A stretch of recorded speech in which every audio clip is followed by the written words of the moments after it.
शरणा पुरुष कबीर का, शरणा पुरुष कबीर का, सब संतन की ओट। गरीब दास रक्षा करें, कबहु न लागे चोटे।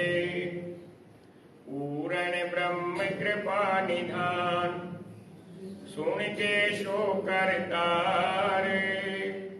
गरीब दास मुझ दीन की, रखियो बहुत संहारे। बिना धनी के बंदगी, सुख नहीं तीनों लोके। चरण कमल के ध्यान से, गरीब दास संतोषे। बोलिए सतगुरु कबीर साहिब की जय। बंदी छोड़ गरीब दास जी महाराज की जय। सर्व संतों की जय। स्वामी जयतराम जी महाराज की जय। स्वामी दयालु दास जी महाराज की जय। स्वामी ब्रह्म सागर भूरी वाले महाराज की जय। परम धाम छुड़ानी धाम की जय। सर्वधामों की जय। गौ माता की जय। गंगे माता की जय। भारत माता की जय। अपने अपने गुरुदेव महाराज की जय। बोलिए बंदी छोड़ गरीब दास जी महाराज की जय। बंदी छोड़ के प्रेमी हंसो, माताओं बहनों, सतगुरु कबीर साहिब की कथा का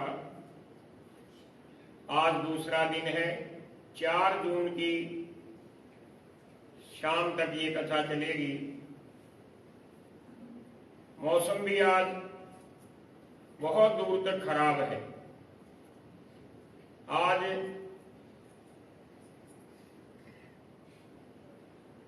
शुद्धि दशमी का पर्व है, जो सतगुरु ब्रह्म सागर भूरी वाले महाराज जी का निर्वाण दिवस होता है। हर महीने पंजाब प्रांत में मनाया जाता है, कई कुटियाओं में। परसों शाम के समय श्री जरूर साहब धाम के परम पूज्य स्वामी अमृतानंद महाराज जी के साथ फोन पर वार्ता हुई और आज का मेरा वहां का कार्यक्रम निश्चित हुआ। मैं सुबह 4 बजे यहां से गया, अभी 10 मिनट पहले वापस आया हूं। आज वहां पर सदगुरु ब्रह्म सागर भूरी वाले महाराज जी के निर्वाण स्थान पर अखंड पाठ की पूर्णाहुति, सत्संग और भोजन वगैरह करके 2 बजे वहां से चला। फिर भी कोशिश ये थी कि कथा से पहले पहुंच जाऊं। मौसम का तो पल भर का पता नहीं होता। कथा है, पाठ है, आयोजन है, वो चलते रहते हैं। तो आइए आज की कथा शुरू करने से पहले सतगुरु कबीर साहिब के एक भजन का मैं उच्चारण कर रहा हूं। सतगुरु कबीर साहिब का साहित्य, उनकी बेटा फोन बंद रखो। सतगुरु कबीर साहिब का साहित्य, उनकी वाणी, उनके ग्रंथ, उनके भजन, उनके शब्द, उनके राग, उनकी रमैनी की कोई संख्या नहीं। बंदी छोड़ गरीबदास महाराज जी की वाणी को तो हम कह देते हैं कि 18,000 या 24,000 की संख्या में है, लेकिन सतगुरु कबीर साहिब की वाणी की संख्या असीमित है। हिंदुस्तान के किसी भी प्रांत में चले जाओ, सतगुरु कबीर साहिब के नाम से कितने भजन गाए जाते हैं और बिल्कुल सीधी सरल भाषा में होते हैं। एक छोटा सा भजन सतगुरु कबीर साहिब को समर्पित करते हुए मैं गा रहा हूं। इस शब्द का अर्थ है कि आन उपासना को छोड़कर इधर उधर अपना ध्यान अपना पैसा, अपने श्वास खराब ना करके सत्य नाम का जाप करो। सतगुरु कबीर साहिब के द्वारा प्रचलित सत्य भक्ति करो। और सतगुरु कबीर साहिब ही वो वैद्य हैं जिनके पास संसार के हर प्राणी के हर बीमारी का इलाज है। खोजने की आवश्यकता है, उनके प्रति विश्वास करने की जरूरत है, उनके प्रति प्रतीत करने की जरूरत है। सतगुरु कबीर साहिब क्या कहते हैं एक भजन में? सारा जग रोगिया रे जिसने सतगुरु वैद्य ने जाना। सारा जग रोगिया रे जिसने सतगुरु वैद्य ने जाना। सतगुरु तो वैद्य है। आम वैद्य तो नबज पकड़कर फिर नुस्खा लिखता है और ये गारंटी नहीं कि उसका नुस्खा काम दे जाए। लेकिन पूर्ण परमात्मा सतगुरु कबीर साहिब वो वैद्य हैं जो नबज नहीं पकड़ते, हमारे भाव को पकड़ते कि ये व्यक्ति किस भाव के साथ तेरी उपासना प्रार्थना कर रहा है। दिखावा नहीं, देखा देखी नहीं, भेद चाल नहीं, पूर्ण प्रतीक के साथ, विश्वास, यकीन, श्रद्धा के साथ। सतगुरु जी कहते हैं कि मोगू कहाँ ढूंढे रे बंदे, मैं तो तेरे पास हूं। बहुत कुछ कह दिया और अंत में कह दिया कि मैं तो हूं विश्वास। महाराज जी की, कबीर साहिब की वाणी, उनका संदेश, उनका उपदेश एकदम सरल है, सहज है, सटीक है, हृदय में सीधा उतर जाता है। तो सतगुरु कबीर साहिब का एक भजन है। भजन उनके बहुत बड़े बड़े भी हैं, छोटे भी हैं। और मैं तो ऐसा समझता हूं कई प्रदेशों में, कई भाषाओं में, कई प्रांतीय बोलियों में सतगुरु कबीर साहिब के नाम से शायद संतों ने, भक्तों ने, कवियों ने शब्द बनाए होंगे और छाप सतगुरु कबीर की लगा दी। क्योंकि शहंशाह जो है वो सतगुरु है, कबीर है। गरीबदास महाराज जी ने वाणी ग्रंथ में गुरुदेव के अंग में लिखा कि ऐसा सतगुरु हम मिल्या सुरत सिंध के तीर, सब संतन सिरताज हैं सतगुरु अदल कबीर। सारा जग रोगिया रे जिसने सतगुरु वैद्य ने जाना। सारा जग रोगिया रे जिसने सतगुरु वैद्य ने जाना। बचपन से लेकर अंतिम सांस तक अनेक रोग लग जाते हैं। कुछ शरीर के रोग होते हैं, कुछ मन के रोग होते हैं, और सबसे बड़ा रोग तो आवागमन का है। तो सतगुरु जी ने अपनी वाणी के इस भजन की पहली कली में क्या कहा है? जन्म मरण का रोग लगा है कृष्णा रूपी खांसी। जन्म मरण का रोग लगा है कृष्णा रूपी खांसी।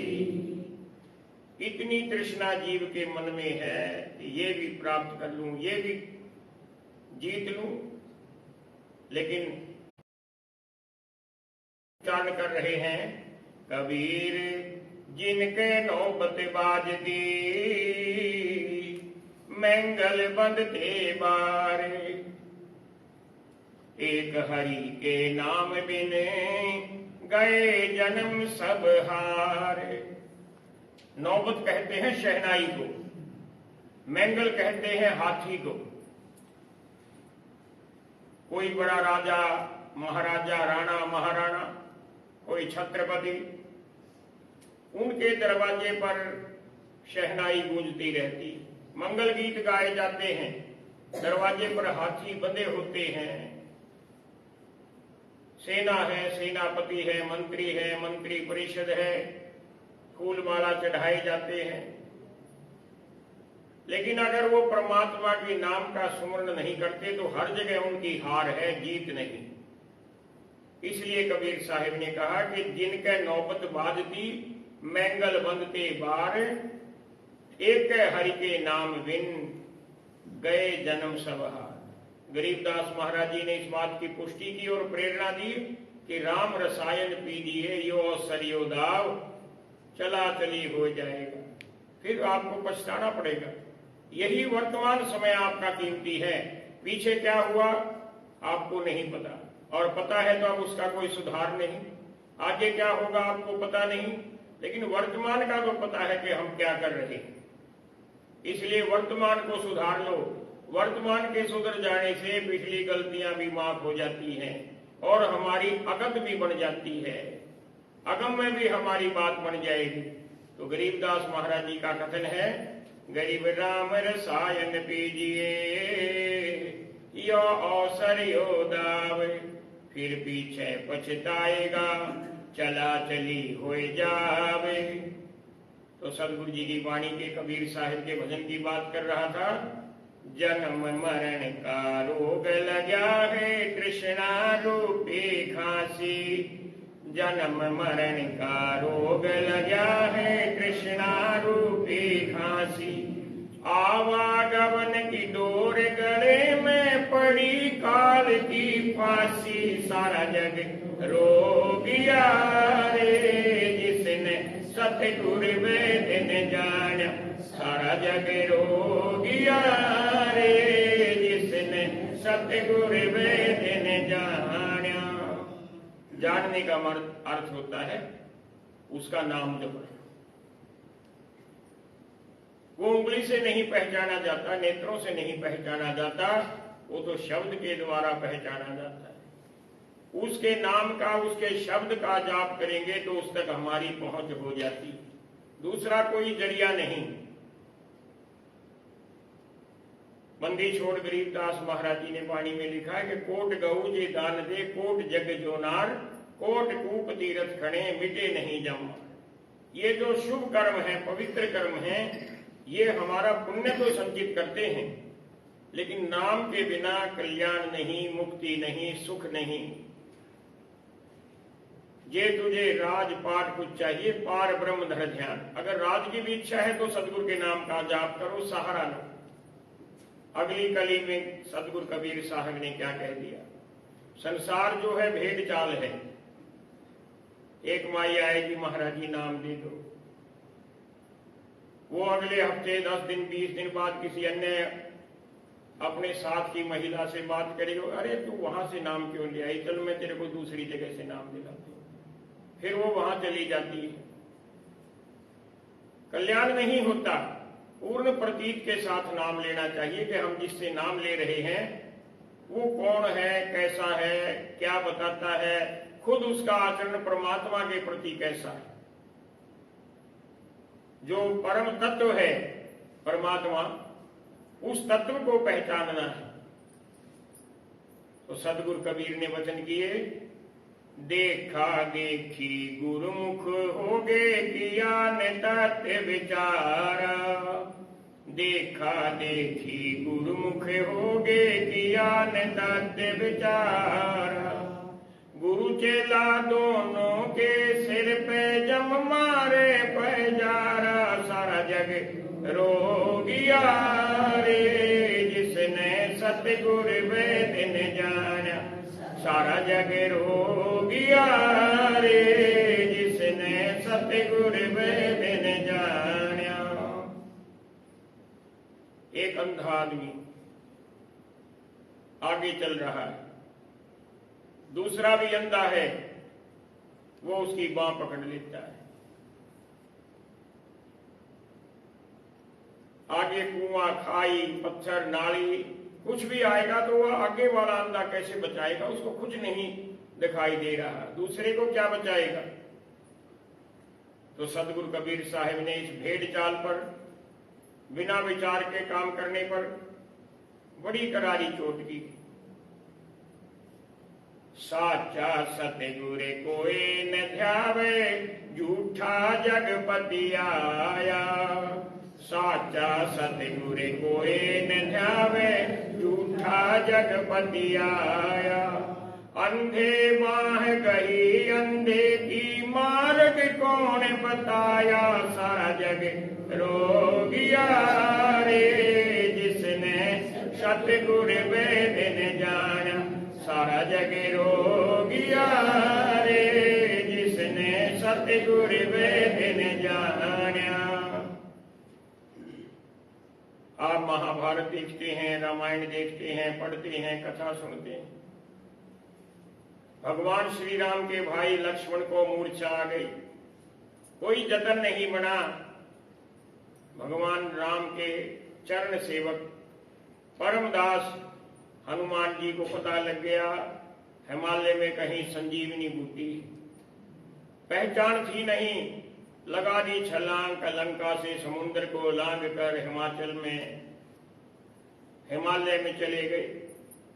बूटी की पहचान नहीं हुई तो पूरा पर्वत उठा लाए, लंका में लाकर पर्वत रख दिया और वैद्य ने उसमें से संजीवनी बूटी छांट कर लक्ष्मण जी को सुंघा दी, मूर्छा दूर हो। काम में, क्रोध में, लोभ में, मोह में, अहंकार की मूर्छा में हम सब लोग सदा बेहोश हैं। हमारे लिए कौन हनुमान संजीवनी बूटी लाए? बड़ा कठिन है, लेकिन निराश ना। जब आप सतगुरु के सत्य नाम शब्द का जाप करते हैं तो परमात्मा का, पूर्ण परमात्मा का जाप, नाम जो है, शब्द जो है, वही तो संजीवनी बूटी है। हर रोज नाम जपो, थोड़े थोड़े हमारे पाप कर्म कटते जाएंगे, हिम्मत हौसला हमारा बढ़ता जाएगा, चेतना आती जाएगी, मूर्छा जाती जाएगी और फिर हम पूर्ण रूप से चेतन हो जाएंगे। सतगुरु कबीर साहिब ने भरोसा दिलाया, सतगुर शब्द संजीवन बूटी घिस घिस अंग लगावे। सतगुर शब्द संजीवन बूटी घिस घिस अंग लगावे। कहत कबीर सुनो भाई साधु, बोहर न भव जल आवे। सारा जग रोगिया रे, जिसने सतगुर वेद न जान्या। सारा जग रोगिया रे, जिसने सतगुर वेद न जान्या। यकीन रखना, परमात्मा के शब्द से, नाम से, उसकी वाणी के नित्य नियम से, उसकी वाणी के पाठ से, उसकी वाणी के अनुष्ठान से आपकी प्रतिदिन की नित्य प्रति की छोटी से छोटी और बड़ी से बड़ी समस्या का हल और समाधान हो जाता है। मैं पहले भी कई बार बता चुका हूं, मैं दिन में कितनी ही बार कहीं भी जाऊं, लंबे टूर पर जाऊं, छोटे टूर पर जाऊं, गांव में जाऊं, पहला कदम उठाते ही महाराज जी की वाणी का मंगलाचरण और 7 बार की रामायणी का जाप करता हूं। मात्र 2 मिनट लगते हैं। मेरे साथ चलने वाला, गाड़ी में बैठा कोई व्यक्ति कोई बात कहने लगे, मैं इशारा कर देता हूं कि 2 मिनट का समय दे दो, परमात्मा के नाम का जाप कर लो। वैसे तो व्यस्त जीवन में व्यक्ति से जाप बनता नहीं, लेकिन इस बहाने से दिन में 20 बार, 30 बार, 2-2 मिनट का जाप, कुल मिलाकर 1 घंटा तो हो गया। और फिर गुरु मंत्र जो मिला है उसका भी जाप हम करते हैं, पाठ भी करते हैं। ये सत्संग करना, सत्संग कराना, सत्संग सुनना भी जाप है। किसी न किसी बहाने से, किसी न किसी संदर्भ में, किसी विषय के रूप में परमात्मा के नाम का उच्चारण ही सत्संग ही जाप है। गुरु नानक देव जी ने अपनी वाणी के अंदर बहुत सुंदर कहा। किसी ने पूछा होगा कि सत्संग किसको कहते हैं, जाप किसको कहते हैं? धन धन सतगुरु नानक देव जी ने लिखा है, सत्संग सोई जानिए जिथे एक को नाम बखानी। जहां पर दुनिया भर के, ब्रह्मांड के सब नामों की चर्चा बंद होकर सिर्फ और सिर्फ उस परमेश्वर के नाम का जिक्र हो, वो सत्संग है। बाकी तो आदमी सारा दिन निंदा चुगली में, अपने कार्यों में, आमोद प्रमोद में, अपने कर्तव्य में, परिवार के पालन पोषण में, दूसरे कई कामों में उलझा रहता है। किसी न किसी बहाने से परमात्मा के नाम का जाप करो। मैं अपना तजुर्बा बताता हूं, बड़ी से बड़ी कठिनाई आने लगी है, दिखाई देती है, महसूस होता है, आभास होता है। सदगुरु के मंगलाचरण का और 7 बार की रामायणी का जाप शुरू कर दो, मैं लिख कर देता हूं, समाधान मिल जाएगा। आपके मन का भय दूर हो जाएगा, आने वाली समस्या उल्टी चली जाएगी, आने वाला दुश्मन नरम पड़ जाएगा। सदगुरु के नाम में वो ताकत है। सदगुरु कबीर साहिब की भक्ति जो है वही असल भक्ति। देखो, पहले कई प्रकार से भक्ति चली, लेकिन जो सहज भक्ति है, सत्य भक्ति है, वो कबीर की। कबीर की भक्ति ही गरीबदास महाराज जी ने इस वाणी में गाई। वाणी के पाठ से पता लगता है कि कबीर की भक्ति क्या है, उसका सत्य सिद्धांत क्या है। कबीर कौन थे? कल मैंने आपको बताया था उनके बाल्यपन की 2 घटनाएं। आज जरा कथा देर से शुरू हुई और मौसम भी खराब है, आज श्रोता भी कम हैं, जो आए हैं वो भीगे हुए भी हैं, इसलिए आज ज्यादा समय नहीं लूंगा। और फिर 4 जून को जो मूर्ति स्थापना का कार्यक्रम है उसकी तैयारी भी हमें करनी पड़ती है। मैं भी, मेरा स्टाफ भी, मेरे सलाहकार भी रात को 1-2 घंटा बैठकर योजना बनाते हैं। योजना को अमली जामा पहनाना होता है। इधर निर्माण कार्य चल रहे हैं, उनका भी ध्यान रखना पड़ता है। तो आइए एक भजन में आपको और सुना रहा हूं, पहले भी कई बार सुना चुका हूं। कोई कहता है कि उसकी शरण में चला जा, उसकी शरण में चला जा, लेकिन कबीर साहब बहानेबाजी नहीं करते। वो कहते हैं मेरी शरण में आ जा, क्योंकि उनको पता है इस संसार का, ब्रह्मांड का कल्याण केवल मैं कर सकता। उनको सच्चाई का पता है। कबीर को हम कबीर कहते हैं, लेकिन पूरे विश्व में कबीर को राम कहा जाता है, जो सर्वत्र व्यापक है। एक राम, श्री राम, भगवान रामचंद्र भगवान तो एक युग में हुए। राजा दशरथ के पुत्र, वो भी परम शक्तिशाली थे, अवतारी पुरुष थे। लेकिन यहां पर राम शब्द जो आता है हमारे अध्यात्म में, वो किसी एक युग के राम के बारे में नहीं आता, वो पूर्ण परमात्मा के बारे में आता है। किसी भी ग्रंथ को उठाकर देख लो, रामायण में जिक्र आएगा तो रामचंद्र भगवान का, बाकी सभी ग्रंथों में राम का अर्थ होता है वो सर्वशक्तिमानी, जो सबसे समर्थ पुरुष है, जो रमा हुआ है, कण कण में रमा हुआ है, जिससे अछूता कोई नहीं है। तो वो राम जो है कबीर है। एक भजन में कबीर साहब कहते हैं, हम लोगों की गलतियों को क्षमा करके, हम लोग भटक रहे हैं, हमारे को चेताने के लिए, हम लोग विचलित हैं, हमारा खोया हुआ हौसला दोबारा देने के लिए क्या कहते हैं? आजा बंदे शरण राम की, आजा बंदे शरण राम की, फिर पाछे पछतावेगा। आजा बंदे शरण राम की, कहने का भाव कि मेरे शरणागत हो जा, मैं तेरे सब कार्यों को आसान कर दूं।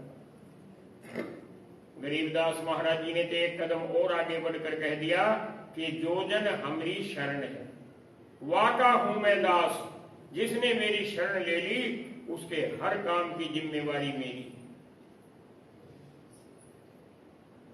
आजा बंदे शरण राम की, आजा बंदे शरण राम की, फिर पाछे पछतावेगा।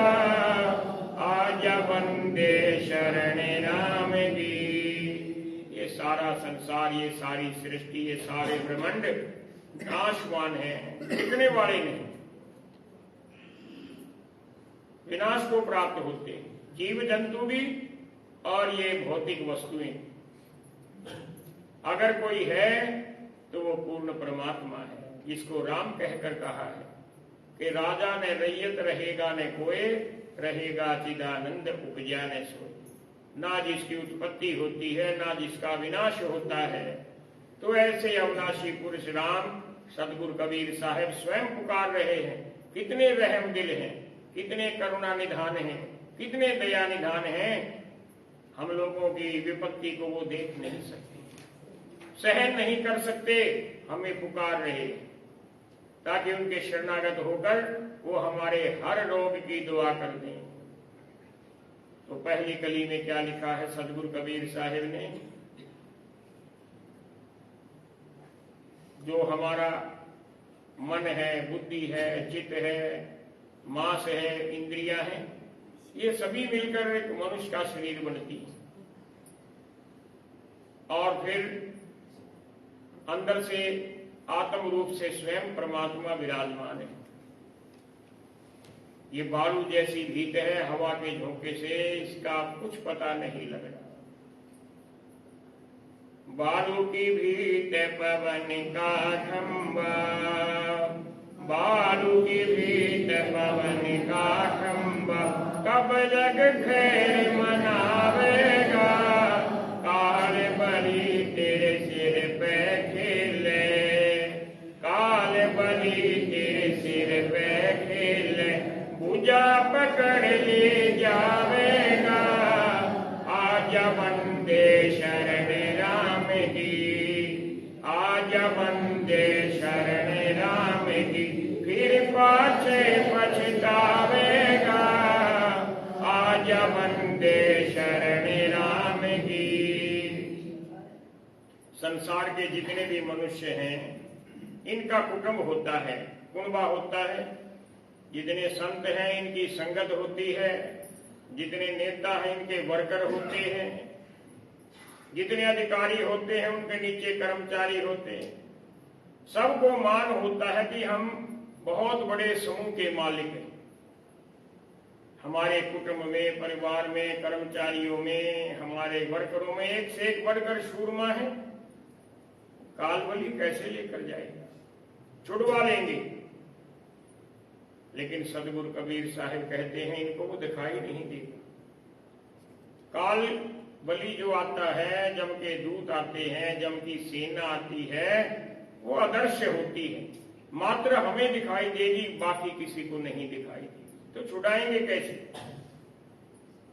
तो कबीर साहिब ने कितना सुंदर फरमान किया, बहुत सरल शब्दों में, माते पिता तेरा कुटुंब कबीला, माते पिता तेरा कुटुंब कबीला, सारा ख्याल खावेगा, आन काल तेरे खटने हीरे, आन काल तेरे खटने हीरे, राम कहने नहीं पावेगा, आजा वंदे शरण राम की, आजा वंदे शरण राम की, फिर पाछे पछतावेगा, आजा वंदे शरण राम की।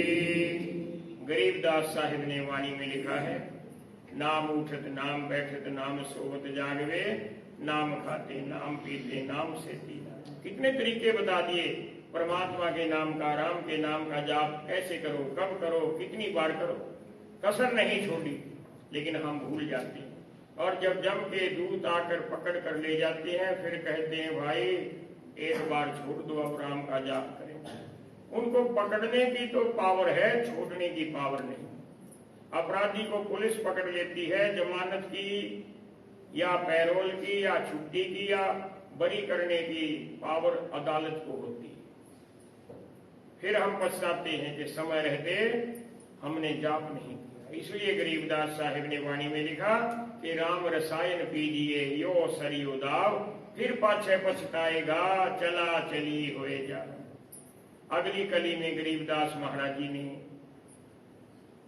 जो जम का अंग लिखा है, इसी वाणी ग्रंथ में जो पाठ चुड़ानी धाम में चल रहे हैं, हर जगह चलते हैं, एक जम का अंग इस शीर्षक से लिखा है। कुछ वाणियों में तो शायद आता है, लेकिन ज्यादातर संतों की वाणी में जम के अंग का जिक्र नहीं आता। अंग का अर्थ होता है शीर्षक, कि जम का क्या स्वरूप है, कैसा उसका लोक है, कैसा उसका धाम है, कैसा उसका रूप है, कैसा उसका शरीर है, क्या उसकी ताकत है। लेकिन गरीबदास महाराज जी ने यहां तक लिख दिया कि जम के दूत कहां ले जाते हैं, क्या क्या करते हैं, इस मनुष्य के जीव के सूक्ष्म शरीर को कहां कहां पटकते हैं, तड़पाते हैं, मारते पीटते हैं और लाल अग्नि के समक्ष जलते हुए खंभों से बांध देते। जम काम शुरू करने में पहली पंक्ति में ही गरीबदास महाराज जी ने कह दिया, अगर जम के धाम को नहीं जाना है तो सतगुरु के शरणागत हो जाओ, नाम का जाप करो। जम किंकर के धाम को साईं ना ले जाए, बड़ी भयंकर मार है सतगुर करे सहाय। सिवाय सतगुरु के दूसरा कोई बचाने वाला, सतगुरु वहां से भी बचाकर नहीं लाएगा, सतगुरु तो यहीं बचा लेगा। उसके नाम का जाप करोगे तो जम के दूत तुम्हारे को हाथ नहीं लगा पाएंगे, यम के लोक में लेकर नहीं जाएंगे। कारे कारे किंगरे नीला जम का धाम, जेते जामे जीव है नहीं चैन विश्राम। जब एक बार सूक्ष्म शरीर वहां चला गया फिर विश्राम नहीं, फिर तो मार ही मार है, अनगिनत मार है, बहुत मार पड़ेगी जिसकी हम कल्पना नहीं कर सकते। है तांबे की धरतरी 84 मद कुंडे, आदि अंत के जीवे जीते होते रुंडक मुंडे। वहां पर जीव जब जाता है सूक्ष्म शरीर, ना उसका सिर होता है, ना हाथ होते हैं, ना पैर होते हैं, सिर्फ लुंज पुंज शरीर होता है। ना वो भाग सकता, ना किसी को पकड़ सकता, ना चिल्ला सकता, बचाने की गुहार लगा सकता। जैसा वो करेंगे उसको उसी प्रकार से लुढ़कना पड़ेगा। कभी तांबे की तरह जलती हुई जमीन पर सारा शरीर झुलस जाएगा, कभी खून से भरे हुए कुंडों में डालकर घृणा पैदा हो जाएगी और फिर कहेंगे अभी इसके पाप का हिसाब नहीं हुआ। कौन सा पाप? सबसे बड़ा पाप परमात्मा के नाम का जाप नहीं करना। बाकी पाप तो क्षमा हो जाते हैं या उनकी सजा भोगकर आदमी पाप से प्रायश्चित कर लेता है। परमात्मा के नाम का जाप नहीं करके जो घोर पाप है उसका क्या प्रायश्चित है? परमात्मा ने नहीं कहा कि मेरा जाप करो, हमने कहा। जब उल्टे लटके हुए थे गर्भ में, गरीबदास साहिब लिखते हैं कि तू ही तुतकार थी, जपता अजपा जाप बाहर आकर भरमिया बहुत उठाए। अंदर जब तू लटका हुआ था, तेरे को कोई आसरा नहीं दिखाई दे रहा था, कोई अपने नेत्रों से मददगार नहीं मिल रहा, तब तूने कहा कि हे सर्वशक्तिमान, इस उल्टे लटकने वाली स्थिति से, इस गर्मी से मेरे को बाहर निकाल। तेरे नाम का जाप करूंगा, लेकिन बाहर आकर जीव भूल जाता है। ये घोर पाप है, बहुत बड़ा पाप है। तो यहां पर सतगुरु कबीर साहिब ने तीसरी कली में लिखा है, धर्म राय तेरा लेखा मांगे। लेखा जोखा हर चीज का होता है। हम कुछ भी सोच लें, कुछ भी कर लें, उसकी व्यापक दृष्टि। सीसीटीवी कैमरा यहां लगा होगा तो सिर्फ और सिर्फ इस हॉल के बारे में चित्र खींचेगा, लेकिन परमात्मा के तो नेत्र इतने विराट हैं, सकल ब्रह्मांडों की छोटी से छोटी कोई भी हरकत है उससे बच नहीं पाती। फिर धर्मराय के पास लिखा होगा, चित्रगुप्त बताएगा, फिर वहां दंड कितना, कैसे, और फिर बाद में क्या होगा। अगर दंड ही मिल जाए और फिर मुक्ति हो जाए, नहीं, पहले तो वहां पर शारीरिक दंड, मानसिक दंड, और उसके बाद फिर से 84 का दंड। मुक्ति नहीं, फिर से संसार में भेज देते हैं, धका देते हैं कि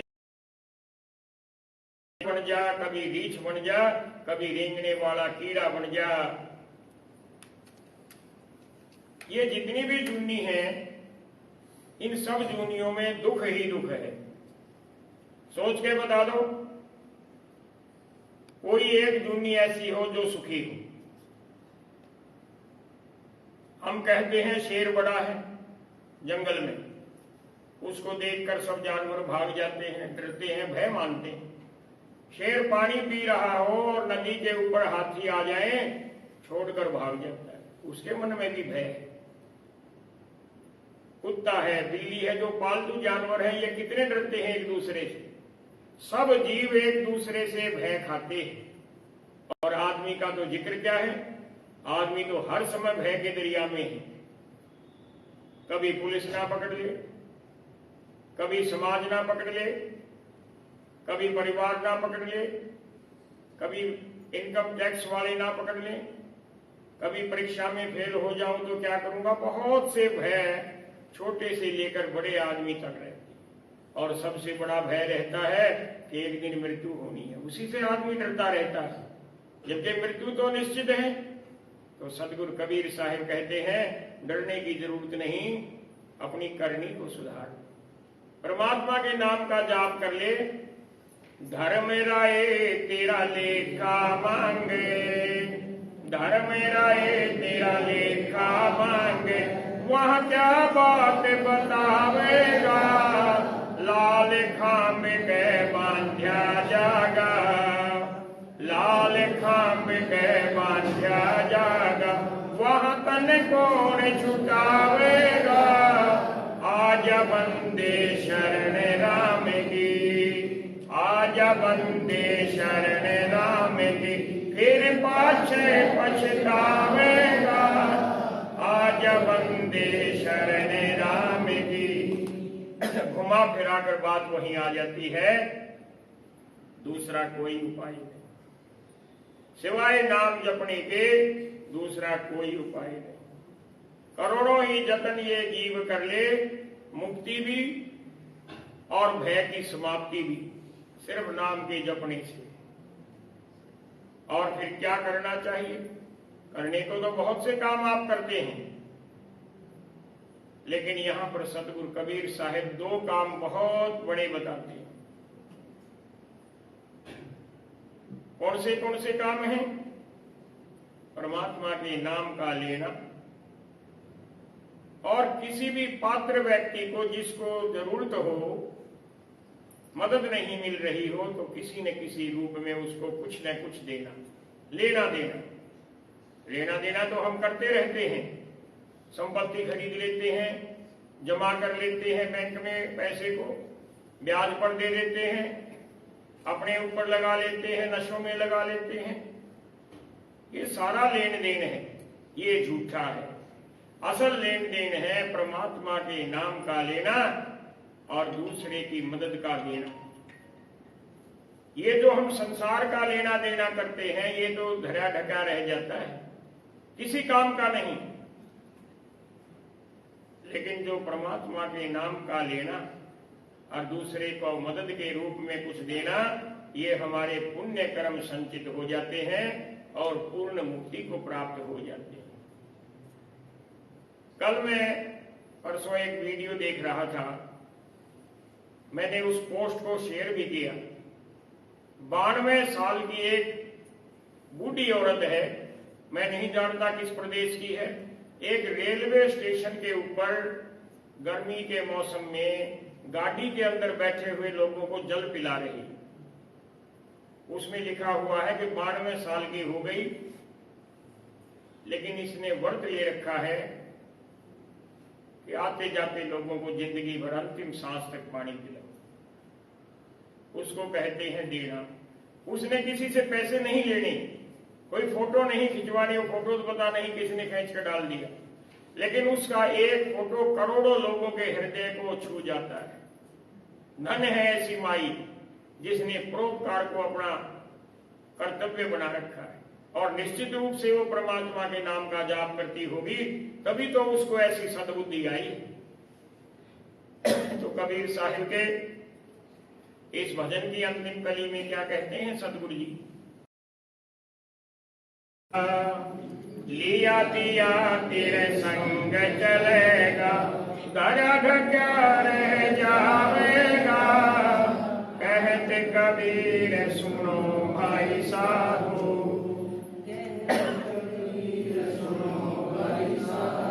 करनी के फल पावेगा, आजा बंदे शरण राम की,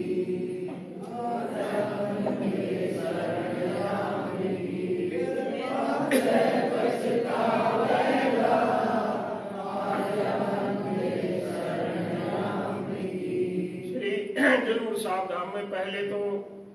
जाते ही ब्रेड पकौड़े खिला दिए, फिर रसमलाई।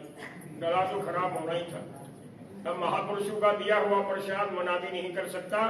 तो प्रेमियों, मौसम भी खराब है, गला भी खराब है। आज कथा को यहीं पूर्ण कर रहा हूँ। राम जी दास एक बार आ जाओ और गए भी ख्याल बुलवाओ, और उसके बाद 2 दिन सेवादार मिलकर प्रसाद बांटेंगे। और राम जी दास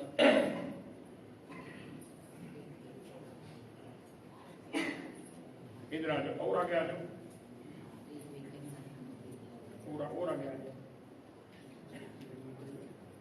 गए भी ख्याल विशाल सत्य गुरु अचल दिगंबर धीर भगत हित काया धर आए अवगत सत्य कबीर नानक दातु यग में अगाधु तेरी जाज खेवट सही सुख सागर के हंस आए भगत हिरंबर उर धरी कोटे पान पर काश पूरण रोम रोम की लार अजल अभंगी है सत्संगी अवगत का दीदार धन सत्य गुरु उपदेश देवा 84 भ्रम में दही तेज पूछ तन देह धर कर इस हृदय शब्द निवास आकाश वाणी यो सत्य गुरु का रूप है चंद सूरज नहीं पवन पानी ना जहाँ छाया धूप रहता रमता राम साहेब अवगत अलह अधिक है भूले पंग आदि कुल का खाविंद एक है रोम रोम में जाप जप रे अष्ट कमल दल मील है सुरत नीरत को कमल पट हो चांदी पकड़िन तेल हरदम